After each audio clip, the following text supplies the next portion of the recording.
Hello, everyone, and welcome to PRNEWS Live. I'm Nicole Schumann. I'm a reporter at PRNews, and I'd like to thank you all for joining us again. If you have any questions today, just pop them into the chat, and we'll get to them throughout.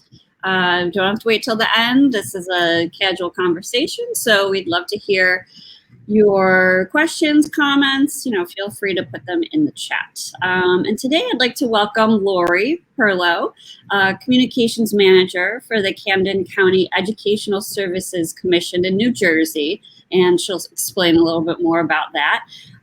In September 2018, Lori was hired by the CCESC to launch the first school communications shared service model in New Jersey. And that provides school districts affordable access to communication services. She handles all facets of school communications, including branding, crisis communications, media relations, public relations, bond referendum campaigns, newsletter development, and social media management. And on top of that, she also serves as the current president of the New Jersey School Public Relations Association. So today we're going to talk with Lori about the challenges schools are facing communications-wise, with the return to school approaching in the midst of COVID-19. So welcome, Lori. We are glad to have you here. How are you doing? That's a huge list of responsibilities. Well, that's a loaded question today. We're doing well, and I'm thrilled to be having this conversation today with you. Great. Well, we're so happy to have someone on from the communications aspect in the education industry. I mean, you guys have been on the front lines of this for months now. And I think a lot of what you all are doing is fundamental to a lot of communications in any industry, really. Being prepared and, a lot of it, you've been in crisis. You have a lot of different stakeholders you're working with. So we're going to talk about some of that today. So first, we're going to talk about an article I interviewed Lori for this past week that we posted on PR News. It's called Schools Work to Create Clear Communications Plans for Return, and we'll put that in the comments.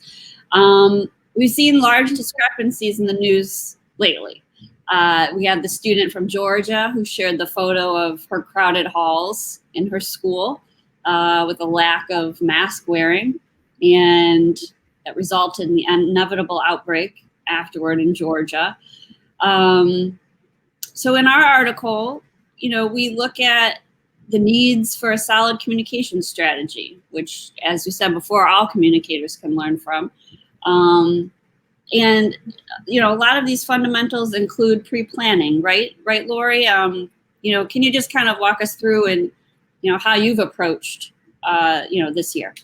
Sure. So the planning was certainly the missing piece coming into, the initial closure back in the springtime. And of course, the pandemic is something that none of us had ever lived through, planned for, or trained for.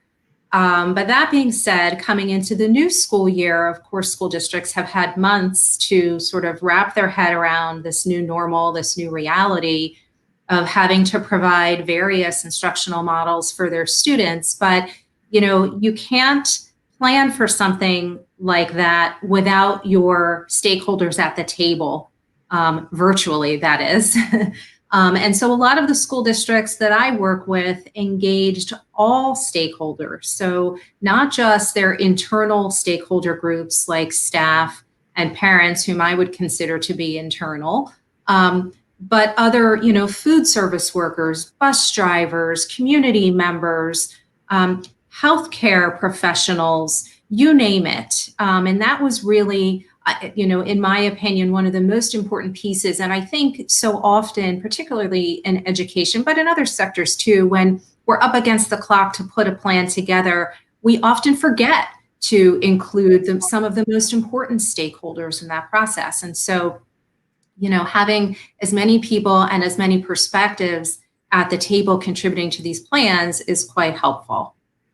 And how did the districts work with these stakeholders? What were some of the tactics that you used? So initially, a lot of my clients pushed out surveys to parents and to employees to gauge their comfort with returning to school and returning to work. And that was a good strategy for getting feedback from many, right? Because when you host an actual, when you create a pandemic response committee, not everybody is going to be able to participate, right? So there are some limitations there, even when you're hosting a meeting virtually. If you really want folks to share their honest feedback and perspective, they are typically more comfortable doing that in a smaller group. So the surveys really allowed for anonymous feedback from a lot of people. The response rates for all of the surveys from every district that I worked with were off the charts. There was one district in particular that launched their survey on a Friday afternoon, which we both know is probably the worst time to push out. And they had something like a 95% response rate. So clearly this is a topic that's of great interest and people want to weigh in. Yeah, and I think too, and this, is a lesson for any brand or any organization, is to listen to the audience and see where they're coming from. A lot of places tend to create plans and PR, different campaigns and things without considering the audience. And a lot of times those fall flat. So I think a brand reaching out, to the public and saying, hey, you're an important part of this process, I think that bodes well for the relationship between the brand and those stakeholders as well. And in your case, between the districts and, the parents or, the administrators or the teachers or, anyone else, bus drivers, anyone else that are, impacted by the results that will take place from this. Yeah, and I think, particularly with public education, but it's not, specific to that, it really would apply across all sectors. Trust is so important. But when we are talking about education and we're talking about children and staff and employees, there has to be a sense of trust. And particularly through a pandemic when information is changing rapidly and sometimes we're not quite sure who to trust. We want parents and we want employees to feel like they can trust the administrators in our school districts to do the right thing for children and for employees. And so even when they're working with limited guidance and data that's changing rapidly, at least if they can be honest and show good faith efforts to include stakeholders, that we hope will help to build trust so that when it comes time to make decisions, the right ones are going to be made. Can you explain a little bit about the group that you work for? It has a long name. The Camden County Educational Services Commission in New Jersey. Now, when you look at higher education, a lot of colleges and universities are fortunate to have teams or, a couple of people on staff that are really in charge of all the publicity and public relations and media relations that come along, inquiries into the university to talk to teachers and different people. It's different for youngsters and it's different for those districts. Can you explain a little bit about, what your group does? Sure. So in the state of New Jersey, there are some restrictions on the public relations and communications role for public employees. So what that translates to in the world of public education is that less than 10% of school districts in the state of New Jersey, and there's more than 600 school districts, have a full-time dedicated communications professional on staff. I know, so you're shaking your head because you can't believe it, right? It's much more acceptable at the higher ed level, even in government. There are public information officers, but in New Jersey for public education, it's just not the case. So that has since created an opportunity for us at the Camden County Educational Services Commission, where we basically sell the service to school districts that are willing to purchase it, and they can purchase it at any level that is friendly and works for their budget. So this model has been in existence in other states. quite successfully, New York being one of them, Pennsylvania, our neighbors to the north and to the west. So it's not a new model, but it's new for New Jersey. And the goal was really to increase access to public relations and communications services when they're needed most. So we've been in operation now, we're heading into our third year.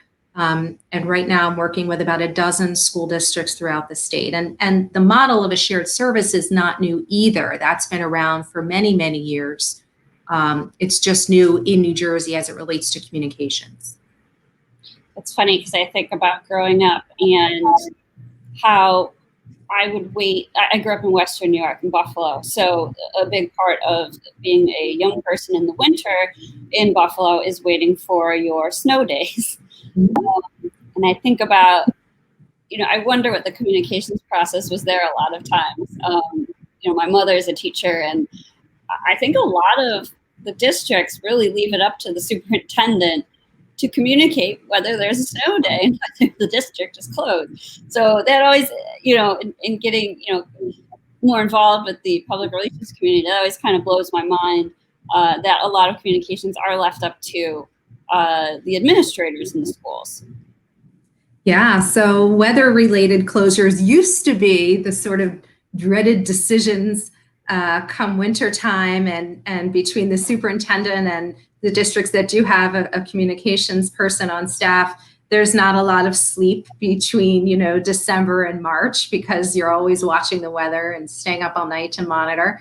But now we're in a very different situation. And in New Jersey, there's going to be an announcement later today by the governor, basically allowing school districts to make the decision to go all remote this coming school year. And I know that's going to be a really difficult one for many superintendents.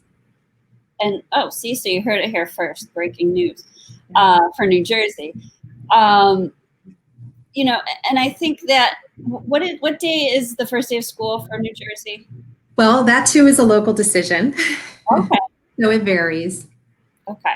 Usually either right before or right after Labor Day, and I think Labor Day is a little bit later this year. So. Okay, but so definitely within a few weeks. So you have a lot of parents as stakeholders that have had to make some difficult decisions. I believe you're a parent yourself. I am.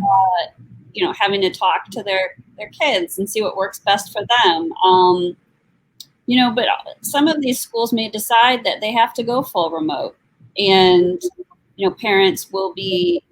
I think this is the big conversation amongst a lot of parents right now is, what do I do if my kids are still at home full time and I have to work full time? My partner has to work full time. Where are parents going with these concerns, at least in your districts? So it's interesting. So the concerns are really all over the place too, right? So when you have parents, of course, the child care piece, but you also want to take into consideration what type of a learner your child is. I have two boys and they're two different learners. So, one I can see being successful with full remote learning, and the other really prefers the hybrid model and any connection that he can have to his friends and his teachers. But, the other piece of that too, and this is a shared concern between parents and administrators, is nobody wants to make a decision that puts anybody at risk. So, I'm less concerned as a parent with my children getting sick, but I'm more concerned, or equally as concerned, about the potential for my child to be in school and get a teacher or an employee sick. And that's really where everybody is so very conflicted. And it's a really difficult decision. And that's why parents, when we talk, whether I speak to my friends who are also parents or my colleagues, there's just a tremendous amount of internal conflict because there's really no good choice to make. And we talk with a lot of PR professionals on here, and they talk about the clients and different things like that. But a lot of times they aren't one of the stakeholders. And you're in a unique position because you are. The decisions, the the districts make and how they're communicated, that impacts you as well, which kind of gives you a good perspective because you are in the place of, hey, this is what I'd want to know. This is how I'd want to be communicated to. And is that part of the approach you take when you're developing strategy? 100%. Anytime I'm speaking with a client, and it's usually the superintendent, whenever they're sort of downloading their situation, whatever it may be, they'll, they share their information, then I'll say, all right, but what about this? Or what about that? Your parents are going to want to know this. This is going to be the first question a parent's going to ask you. And sometimes those questions that I throw back to them are the difficult ones. But if they're not equipped to answer them, then, we have to go back to the drawing board and figure out what those responses are going to be, because it's always my job to help my clients push out just enough information that tells the story without creating even more questions, right? Or confusion for that matter. So yeah, I always say, all right, let me download what you just gave me and then I'm going to process it and I need a few minutes. I'm going to call you back. And they're like, what do you mean? We can't just, edit this live or talk this through on the phone. I'm like, no, I need a few minutes. I'll call you back. But sometimes in that few minutes, it allows me to process both sides, and I can see the district perspective and I can see the parent perspective. Yeah, I think that's nice. I think that's good though for communicators too, to be able to see the different perspectives and how to approach them from all sides. So I mean, I appreciate that. And I know we live in a different time now that we do have so much access to so much information. So a lot of schools and universities, I think in the article I mentioned Cornell, have, pages dedicated to everything that a student or a parent needs to know going into this semester. Are your districts doing similar things where, parents can go online and find more information? I'm sure that's constantly changing and being developed. Yeah, so back in the spring, most of my clients created coronavirus or COVID hubs on their websites, which was great because there was so much information coming out so quickly, from the Department of Health, from local communities. There were, where to pick up food.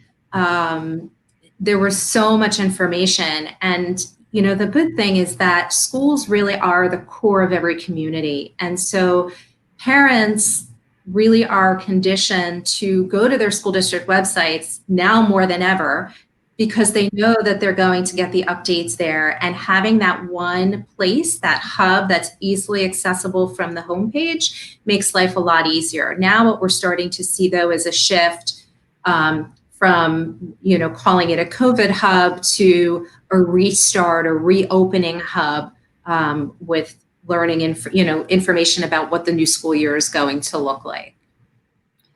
We were actually talking about this the other day.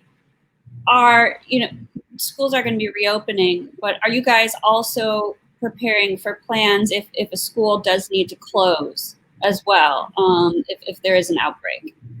Yeah, so that's part of what all the school districts have to plan for, and many of them in their efforts to, so originally New Jersey's guidance said that school districts had to offer an in-person learning option. And what most districts were striving for were, because of capacity issues, they were coming up with cohort models and rotating schedules. And so, they have to, at the end of the day, and most of them were offering a full remote version for those who wanted it. But with that in mind, now it's looking like some school districts are probably going to have to shift that way anyway. But what we're seeing in other parts of the country where schools opened is that within days or weeks, they had to shift, whether it was for a couple of days or in a more extended period. And I think that one school that in Georgia with the photo that you and I had talked about, that was ended up being the case there as well. Yeah, and they had to deal with some backlash there because they suspended the student as well, which was very bad press for that. It was. I have to say, when I saw that, you could probably see the steam coming out of my ears. They did rescind that from what I understand. And then, look what happened. They had an outbreak and now they're on an extended closure. Yeah, that's unfortunate. And I know we talk about the students a lot. How do you interact with teachers, or is that basically left up to the administrators? Well, I'm a former teacher myself, so I bring perspective to the table as well. So, I always say to my clients that whenever there's a situation, you need to tell your story first inside to your family. And I consider the family to be the employees in the district. So whenever you have important news to share, whether it's a closure or anything else, you start inside and then you go outside. So you let your board know and you let your employees know, and then you can let your parents know and your other external stakeholders. So I, am always pushing for employees, teachers included, to be notified first of any major news. Great. And have you guys had to work with unions or anything like that at all? I'm not exactly sure how New Jersey works. Yeah. So in each school district, they have their local association, and then there's also the state association. Okay, great. I guess, you're in a tough time right now, but you're also, this could be probably a pinnacle of your career and what you're doing. This is some of the most important work you've probably had to do. What would you say to other communicators in education right now to just get through this? What is your most important idea or philosophy in working on this? Well, so two things. So yes, it's actually, as challenging as it is, it's also, for somebody who works in school communications and PR, it's also very exciting because we're constantly back at it, right? So new guidance, new decisions being made, back to the drawing board of communications.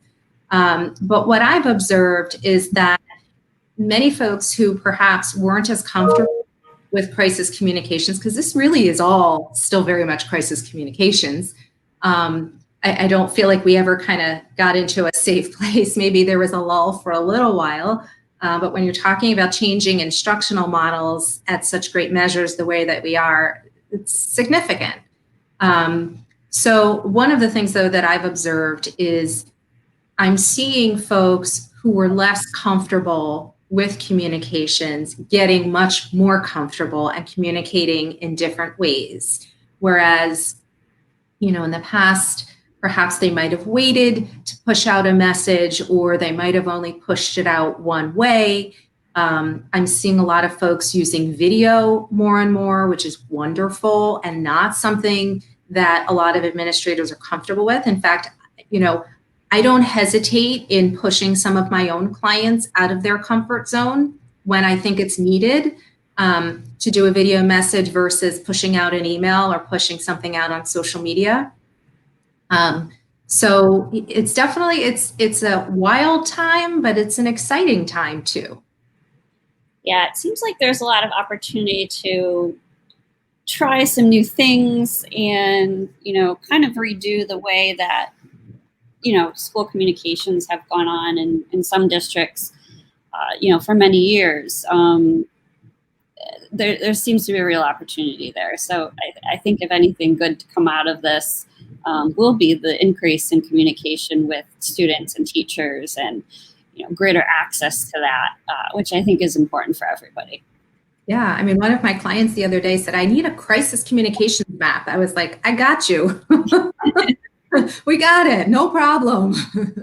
Well, that's good. Well, thank you so much for being here, Lori. We're thinking about all the students and all the teachers and all the staff and everyone that will be going back if they haven't yet in the next few weeks. We'll be thinking of you as well because it is going to be a bit of a hectic time for you. So we're hoping for the best in all of these districts and for everyone and all the families involved. So thank you for joining us and taking the time. Before we sign off, I just want to let you guys know about an upcoming event on Tuesday. I believe it's Tuesday, August 18th. for those PR and communications folks who may be a bit stretched on resources. It's called How to Do More with Less, a holistic approach to PR.